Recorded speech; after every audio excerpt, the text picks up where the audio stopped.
Hey, what's up guys? Welcome back to the channel. If you're new here, my name is Abby and this is my E92 335i.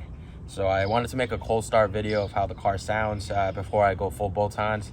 It's definitely going to sound much nicer after I have the downpipes installed. For now, I do have a charge pipe and a muffler delete, and I did a MSD stage 1 tune. So yeah, we're going to see how it sounds.